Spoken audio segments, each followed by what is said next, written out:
Got my man King Combs, bad boy. Sir, bad boy for life, man. Can't stop, won't stop. See what's going on, man. I want to remind you of the verse you did that made me want to quit rapping.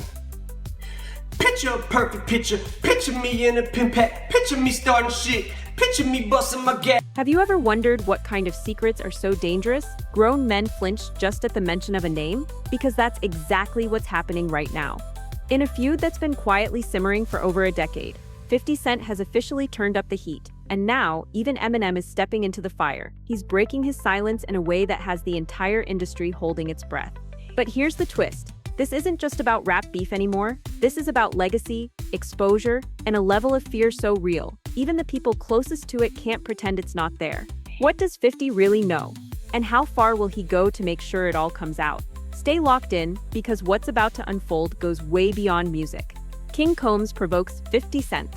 It started with a bar, but it felt like a declaration of war. Christian Combs, better known as King Combs, didn't just throw a casual jab at 50 Cent. He went all in. No filters, no metaphors, just direct shots aimed straight at one of hip-hop's most dangerous voices. And the craziest part? He did it in broad daylight, like he had nothing to lose. One bar in particular hit like a sledgehammer.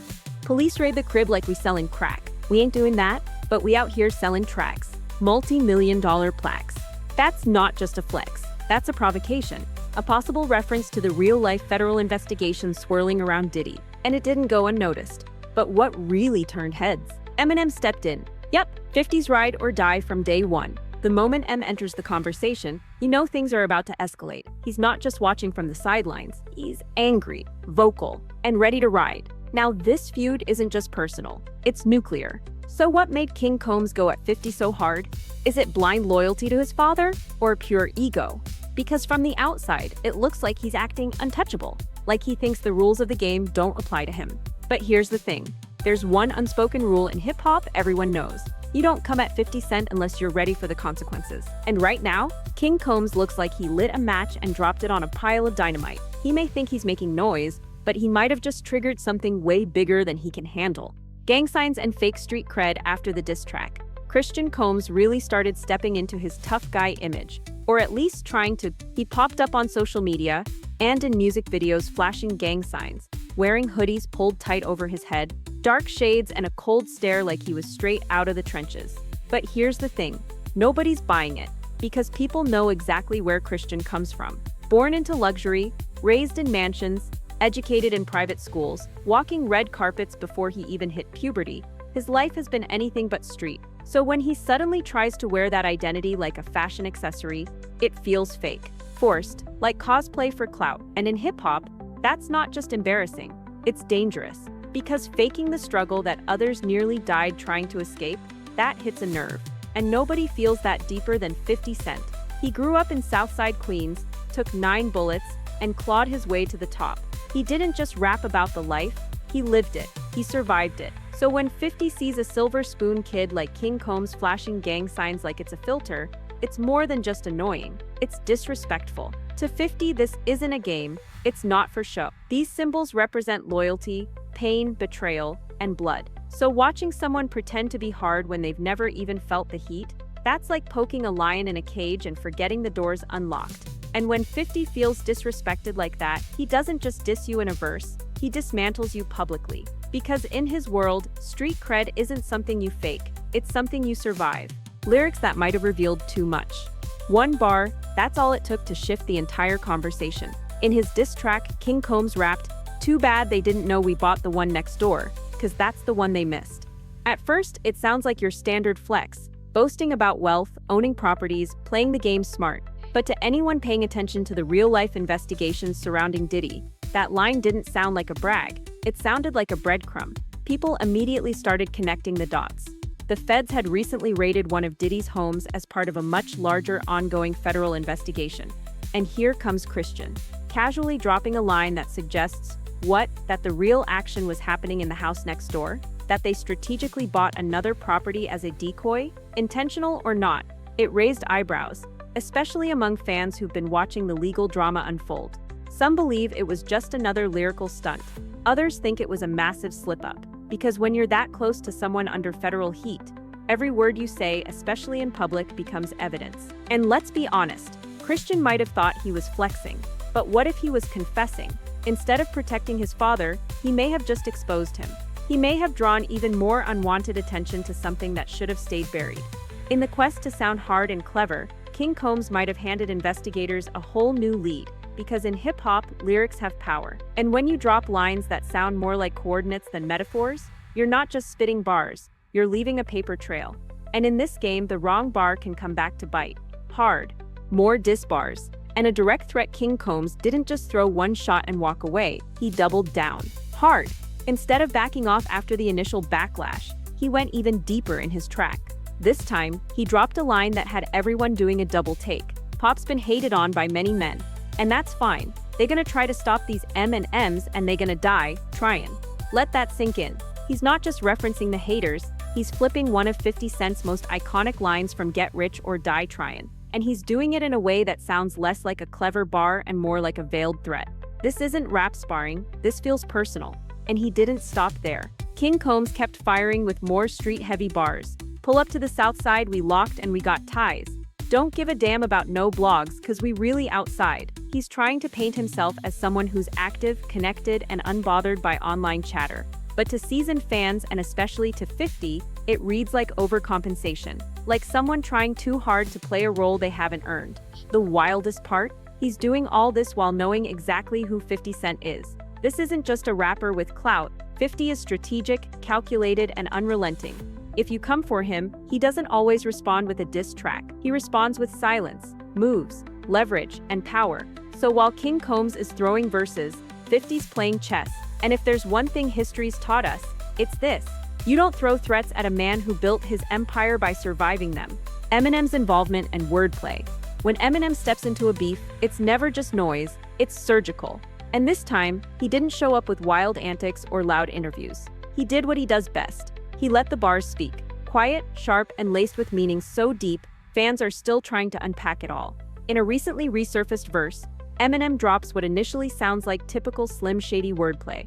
But when you connect the dots, it starts to feel like something else entirely, something much darker. In one line, M spells out the word rapper, but intentionally leaves out a P. What you're left with? Raper. Now connect that with who the verse seems aimed at, and it doesn't take a genius to figure out where the shade's going.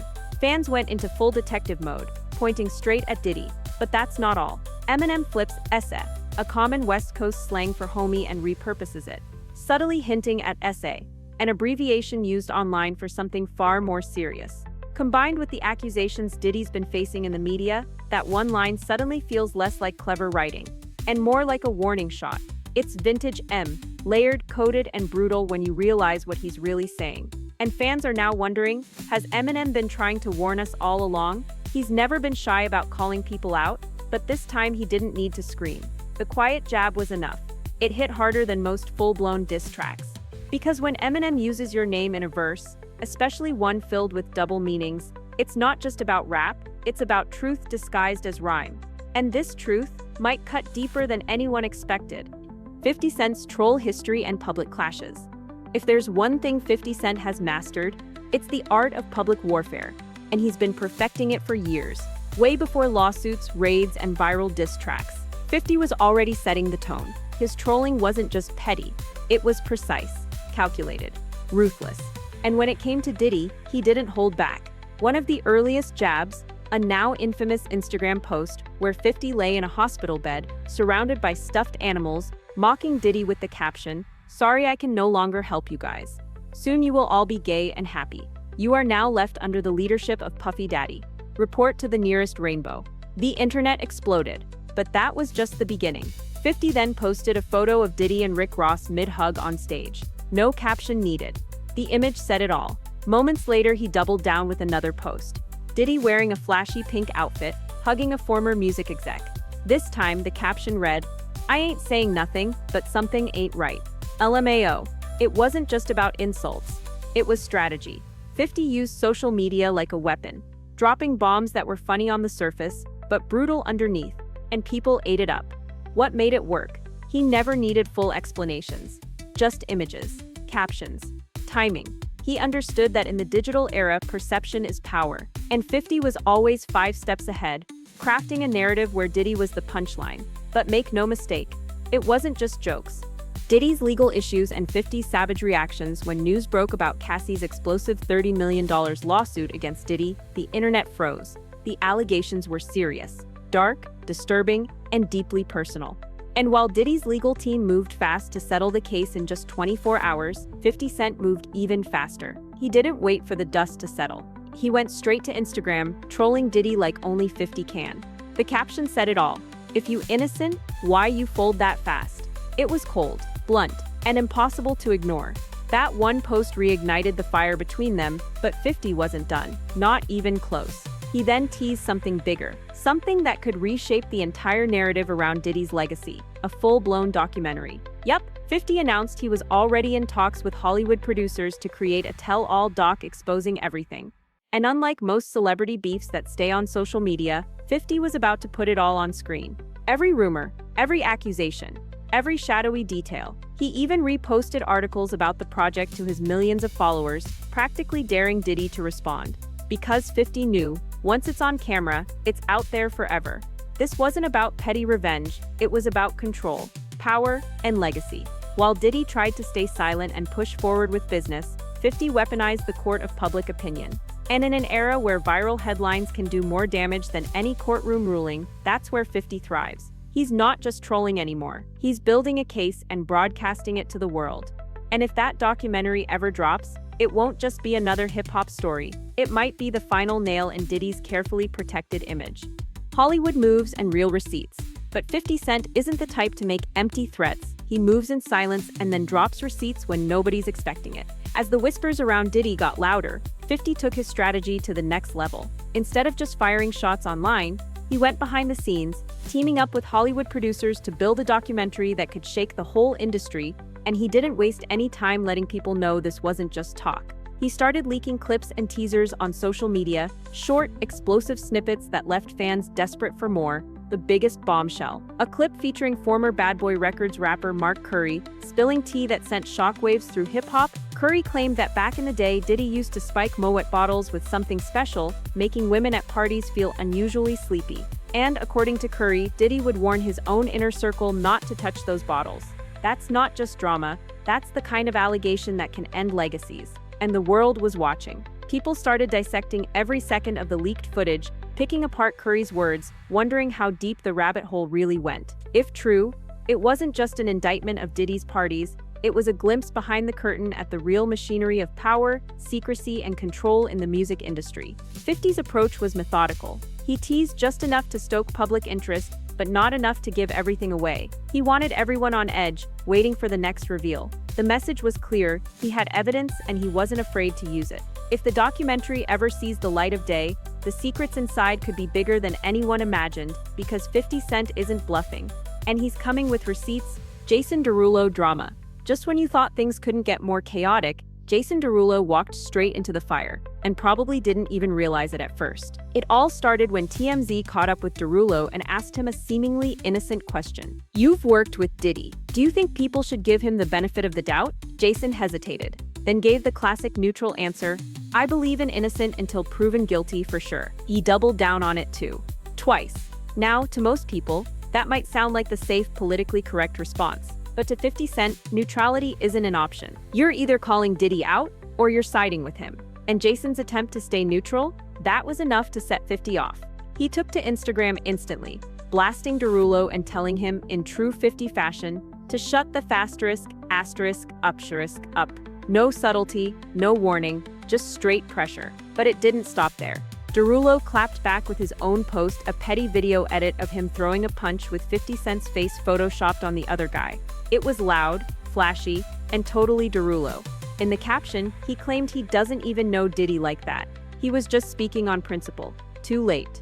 The internet saw it as him picking sides, and fans wasted no time warning him. You don't want that 50 smoke, because if there's one thing 50 Cent is known for, it's turning petty moments into full-on wars. Just ask J. Rule, or The Game, or Diddy himself. Derulo might have thought he was being diplomatic, but in 50's world, that's just another way of saying you're soft. And now, he's on the list. Daphne Joy versus 50 Cent. In the middle of all the chaos, another name suddenly lit up the headlines. Daphne Joy, 50 Cent's ex-girlfriend and the mother of his son, Sire. But this wasn't just a messy breakup story. Daphne was named in a lawsuit filed by music producer Rodney Lil Rod Jones, who accused Diddy of running twisted behind-the-scenes operations at his infamous parties. According to the suit, Daphne was allegedly working with Diddy to lure in women. The second that claim hit the internet, everything exploded. Daphne fired back fast. She took to Instagram and called the allegations straight-up lies, blasting the lawsuit as character assassination. But 50? He saw an opening and didn't hesitate to go for the throat. He jumped on Twitter and posted one of the coldest jabs yet. "I didn't know you were a swerker, you little swerker." LOL.